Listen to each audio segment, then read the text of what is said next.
A refinance makes up majority of your LSA work.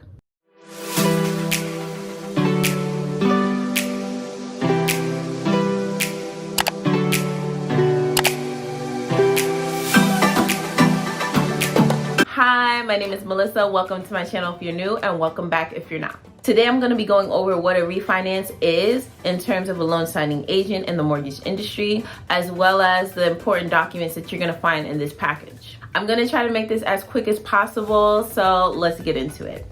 A refinance makes up majority of your LSA work. Without loan signing agents, especially when refinancing is really popular, there would be no way to get all of that work done without loan signing agents. Thus, that is why we exist. So basically what happens is when someone purchases a home, they get that deal on a specific time period. The time and the market determines what kind of index and interest rates accrue in this particular transaction. And so when other economic factors come into play and the market shifts, interest rates may rise or they may go down. When the interest rates go down, homeowners have the opportunity to get in on those interest rates. So usually mortgage loan originators will reach out to past clients who have purchased homes to inform them of the changes in the market and the savings they could get if they did a refinance. Or sometimes really frugal homeowners may be watching the market themselves, waiting for a time to refinance on their home. Either way, that's how we find ourselves going to someone's home with over 300 pages of documents, including the copies that we have for all of the signers.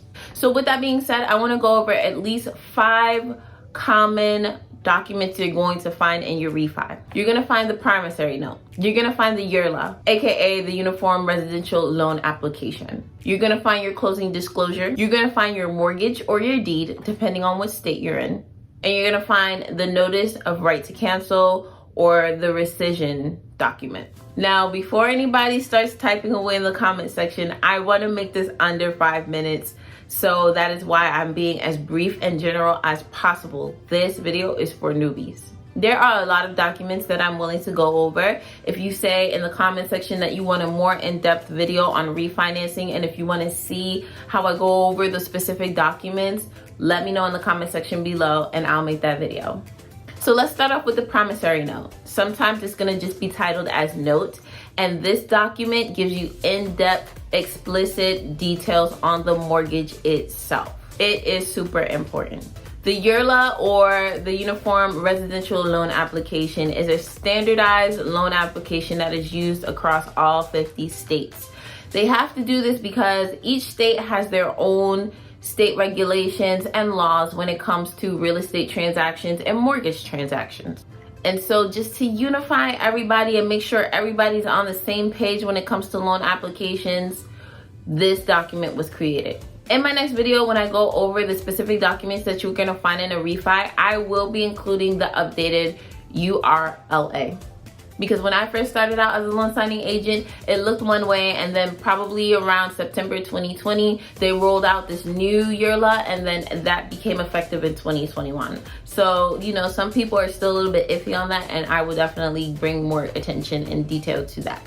The closing disclosure is a super duper important document, as this one contains all kinds of pricing details, including but not limited to loan amount, index and interest rates, closing costs, commissions, and other additional miscellaneous fees. This document is going to tell you how long the mortgage is going to be for. So the mortgage or deed, depending on your state, is the actual security itself. So a security could be like a loan or a bond or stock or something like that.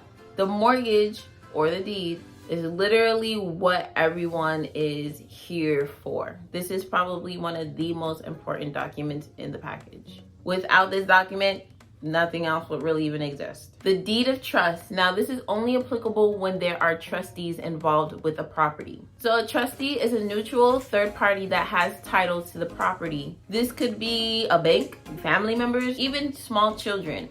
And in this case, a grantor would be involved because trustees have to be of age. Okay, and lastly, the notice of right to cancel, aka the right of rescission. So when you conduct the signing, The borrowers, the signers, they literally have 3 days to cancel this transaction. A lot of people get confused on when the 3 days start and when they end. So let me explain. Say if I complete a signing on Monday, Tuesday, Wednesday, Thursday. If they haven't canceled this transaction by Thursday, 11:59 p.m., the transaction is in full force. Now, this 3-day period does exclude federal holidays and Sundays. So overall, I really wanted to make this video short and sweet and to the point because I know that more than likely I am going to post another video going in depth on these particular documents. Also, let me know in the comment section if you want to see an updated mock refinance.